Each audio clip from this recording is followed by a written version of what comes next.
Go-kart buka tak? Dia macam mana? Price ni semua macam ni. So untuk dewasa yang drift kart ni RM30 10 minit.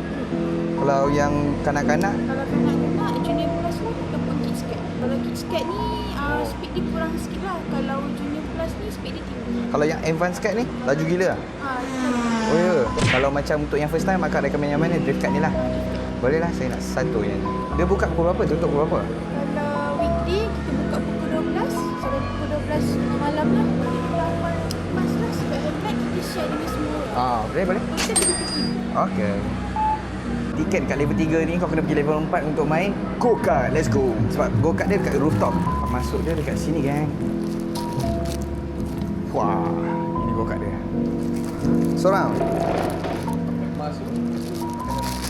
So, aku kena pakai kepala ni dulu. Aku boleh pilih helmet aku kat sini kan. Kau nak pakai helmet apa? Arai tak ada arai. Pakai yang ni lah. Alright. Sebelah kanan ni ada handbrake. Handbrake dia boleh drift ke? Kau time corner, tarik, lepas tu nanti belakang dia loose lah. Dia ada timer 10 minit. Nanti dah habis, dia akan stop sendiri. Okey, baik. Alright. Ui. Let's go gang. Hari ni aku jadi Toretto. Aku benci dah. Tapi aku seorang lah. Asal macam bosan lah seorang-seorang.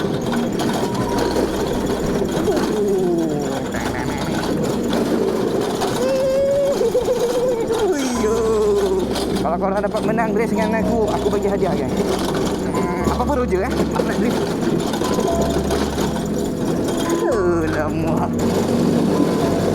Adakah aku akan sempat dengan les saat ini? Nampaknya. Kena tajam daripada seorang perak. Sikit lagi. Les saat.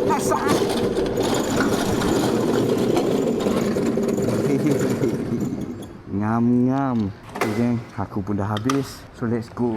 Selalu hari apa paling ramai datang? Sabtu lah. Sabtu paling ramai lah. Sabtu lah. Okey, terima kasih. So aku baru lepas main go-kart dekat sini and aku boleh cakap tempat ni okay, not bad. Yang paling sesuai datang sini siapa? Aku rasa anak-anak korang yang masih muda yang baru nak belajar main go-kart, aku rasa aku recommend tempat ni. Ada safety dia lah. Dia tak adalah macam coincident teruk tak ada. Okey, terima kasih. Bye.